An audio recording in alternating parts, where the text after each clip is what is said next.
Thursday evening edition of Weather for Weather Geeks, Friday Eve, as I like to call it. Well, let's not beat around the bush here. Today was a bust. Our forecast was not a good one, thanks to the clouds and the showers that lingered all the way through the afternoon into the evening. It was kind of a drizzle storm when I came into work today, just kind of annoying, if you ask me. So I had to put a red X on the forecast today because our forecast high of 79 was 6 degrees off. 73 was the actual high. I'm fighting the hiccups this evening, so forgive me for that. When I recorded this at 7:40 this evening, we still had a couple of showers down in Columbiana County, shifting off to the south. These are just taking their sweet time in finally getting out of here. But at least we're not dealing with this mess down across parts of Kentucky, West Virginia, far southern Ohio. A lot of lightning and thunder, and quite a bit in the way of hail, and even some wind damage reports out there today in southern Indiana, Kentucky, heading over to West Virginia and into Virginia. Also some flooding problems, even up in Ohio, in central Ohio, pardon me. Some flooding issues. And when I recorded this at 7:41 this evening, still had a tornado watch out. This is for far southern Ohio, down into parts of Kentucky, and into West Virginia as well. I've restarted this video, I think 4 or 5 times, thinking I had the hiccups beaten, but we're not there yet. So thanks for sticking with me. All right, as we head through the overnight. Now, this is interesting what the high-resolution model is doing here. It tries to clear the sky from east to west, and then look what it does. It kind of reinvigorates the clouds tomorrow morning and even tries to spin up a little sprinkle or a shower in a couple of spots tomorrow morning. Don't really buy the showers, but this process of clearing might take a little more time than we first thought. Pardon me. Late tonight into tomorrow morning, probably still some clouds around. I am pretty confident, though, we're going to see increasing sunshine midday and afternoon for our Friday. The other thing we're pretty confident about, the air is going to dry out. It's still very soupy out there with dew points up into the 60s, but look off to the north and east. Buffalo dew point 41, beautiful in the Finger Lakes this evening, I should say, and that drier air will continue filtering in from the northeast as we go into the day tomorrow. So again, the jury's still out on how fast the clouds get out of here. It might take until lunchtime tomorrow, but the afternoon will be better. High pressure slides off to the east, meaning sunshine for Saturday, sunshine for Sunday, and it's really going to heat up. Now, we forecasted 90, I think, 3 times so far this year, and each time we've fallen either 1 or 2 degrees short.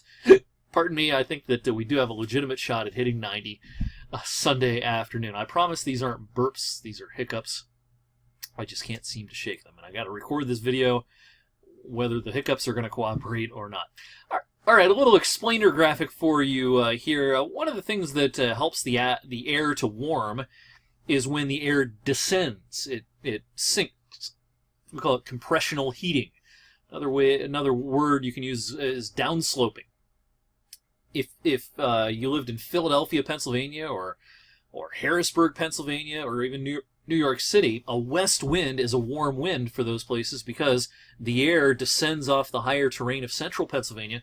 Some of the mountainous areas, I should say, in central PA, 2,000 feet, even 2,500 feet up in the air. So as air descends from that level down to sea level, or even if it only descends down to 700 or 800 feet in elevation, it warms. So right now we have a kind of a westerly breeze, but watch what happens as we go into the upcoming weekend.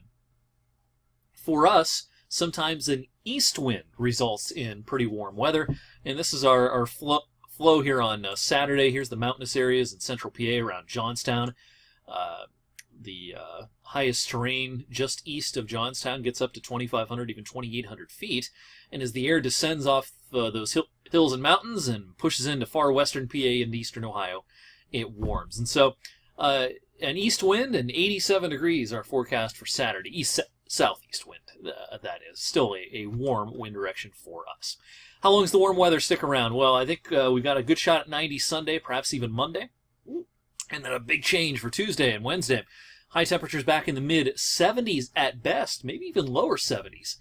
So we'll probably have 3 below average days right in the middle of next week, and as we close out the month of June. July 1st is next Friday. Of course, a long weekend next weekend with the 4th of July on Monday. Do think there'll be a modest warming trend as we head into the weekend, but I don't think it's going to be nearly as hot as Sunday and Monday. I don't think we're going to hit 90 for the 4th of July this year. The 8 to 14 day outlook paints a very warm picture out west.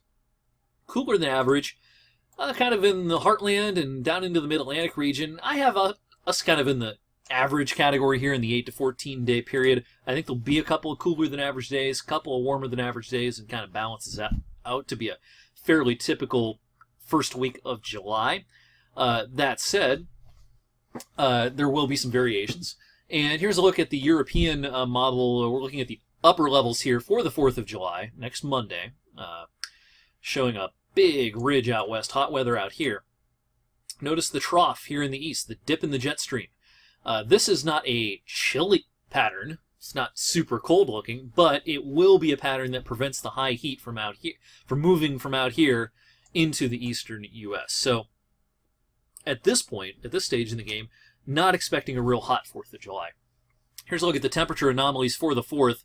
Not necessarily at the surface, but up at 5,000 feet. But generally, this is fairly representative of the air that we're living in down here at the surface of the Earth.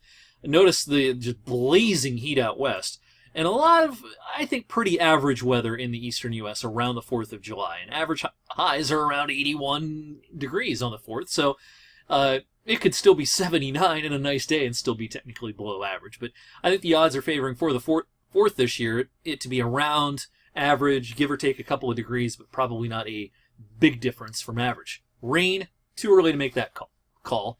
We'll have a better clue as to whether we're going to get some showers and storms for the 4th as we head towards the probably the early to middle portions of next week. So stay tuned on that. Thanks again for putting up with the hiccups. I know this is a recorded video, and I could have waited till the hiccups went away, but they showed no signs of letting up, so I said, all right, we're going to plow ahead.